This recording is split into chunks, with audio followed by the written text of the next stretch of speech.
Welcome to GGL news. కేంద్ర రాష్ట్ర ప్రభుత్వాలపై ఘాటు వ్యాఖ్యలు చేసిన సిపిఎం కేంద్ర కమిటీ సభ్యుడు గఫూర్. సిపిఎం పార్టీ కర్నూలు జిల్లా 23వ మహాసభలు ఎమ్మిగనూరు పట్టణంలో నిర్వహించారు. ఈ కార్యక్రమానికి హాజరైన సిపిఎం పార్టీ కేంద్ర కమిటీ సభ్యుడు కర్నూలు మాజీ ఎమ్మెల్యే గఫూర్ కేంద్ర రాష్ట్ర ప్రభుత్వాలపై ఘాటు వ్యాఖ్యలు చేశారు. గఫూర్ మాట్లాడుతూ అంబేద్కర్ను అవమానించిన తర్వాత ఈ రాజ్యాంగాన్ని బీజేపీ కాపాడుతుందన్న నమ్మకం లేదన్నారు. అంబేద్కర్పై కేంద్ర మంత్రి అమిత్ షా ఎంత చులకనతో ఉందో అర్థమవుతుందన్నారు. బీజేపీ పార్టీ ప్రారంభం నుండి కూడా రాజ్యాంగంపై విలువ లేదన్నారు.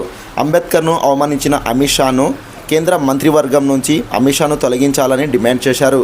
మరిన్ని కీలక వ్యాఖ్యలు వారి మాటల్లో మీరే వినండి. చూస్తూనే ఉండండి GGL న్యూస్. రోజు దేశవ్యాప్తంగా సిపిఎం, సిపిఐ, మిగతా వామపక్షాలన్నీ కలిసి అమిత్ షా రాజీనామా కోసం ఆందోళన చేస్తుంది. ఇది వామపక్షాలు దేశవ్యాప్తంగా ఈరోజు దేశవ్యాప్తంగా ఈ కార్యక్రమం తీసుకున్నాం మేము. ఎందుకంటే అంబేద్కర్ను అవమానించిన తర్వాత ఈ రాజ్యాంగాన్ని కాపాడుతారు బీజేపీ వాళ్ళని ఎవరికి నమ్మకం లేదు.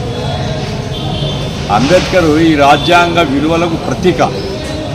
ఆయన ఆ రాజ్యాంగం పిటిగా, ఆ రాజ్యాంగంలో ఉండేటువంటి అంశాలు సర్వస్వం అంబేద్కర్ రచయితగా రాసినాడు. రచయితగా అంటే ఆయన రాసిన డ్రాఫ్టింగ్ కమిటీలో. ఇప్పుడు ఏమంటున్నాడు అమిత్ షా? అంబేద్కర్ అంబేద్కర్ అంబేద్కర్ అంబేద్కర్ 5 సార్లు అన్నాడు. ఇదేనా మీకు? ఆ దేవుని తెలుసుకొని పుణ్యం వస్తుంది. దేవుని తెలుసుకో.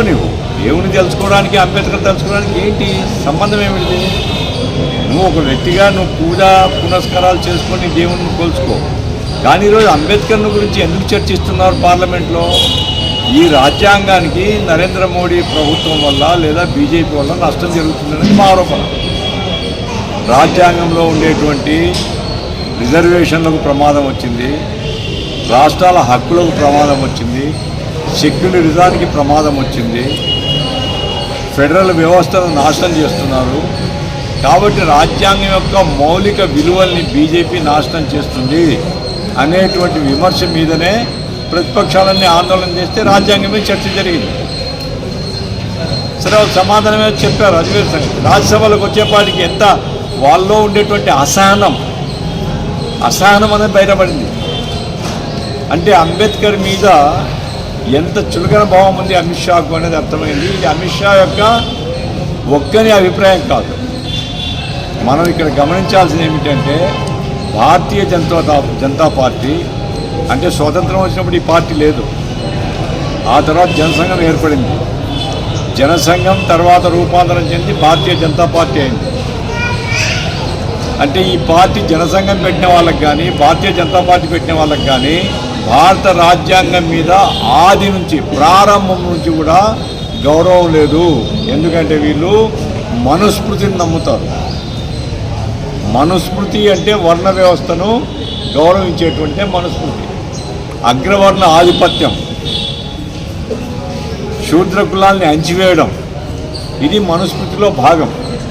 కాబట్టి ఈరోజు అంబేద్కర్ను అవమానం చేసే ధైర్యం వచ్చింది అమిత్ షాకు. దీన్ని తీవ్రంగా ఖండిస్తున్నాం. అంబేద్కర్ను గౌరవించని వాడు, రాజ్యాంగాన్ని గౌరవించని వాడు ఈ దేశ హోంమంత్రిగా ఉండడానికి వీల్లేదనే మా అభిప్రాయం వామపక్షాలు. కాబట్టి దేశవ్యాప్తంగా అన్ని వామపక్షాలు కలిసి ఈరోజు కార్యక్రమాలు నిర్వహిస్తున్నాయి. దయచేసి మీ ద్వారా ప్రభుత్వానికి హెచ్చరిక చేసేది ఏంటంటే అమిత్ షాను ఆయనను రాజీనామా చేయాలా, లేదా నరేంద్ర మోడీ అన్న బర్తరఫ్ చేయాలి. ఇవి చేయకపోతే మాత్రం రాబోయే కాలంలో ఇంకా ఆందోళన పెరుగుతుంది, మరింత ఆందోళనకు. ఎందుకంటే అనేక అంబేద్కర్ సంఘాలు ముందుకు వచ్చాయి, అనేక దళిత సంఘాలు ముందుకు వచ్చినాయి. ఈరోజు రాజ్యాంగ పరిరక్షణ అనేది ఒక ప్రధానమైన చర్చగా ముందుకు వస్తుంది. కాబట్టి ఈ ఆందోళన పెరగక ముందే అమిత్ షా రాజీనామా చేసి గౌరవాన్ని కాపాడుకోవాలా, లేదా నరేంద్ర మోడీ ఆయన బర్తరఫ్ చేయాలనేది ఇది సిపిఎం పార్టీగా మా డిమాండ్. ఈ ఒక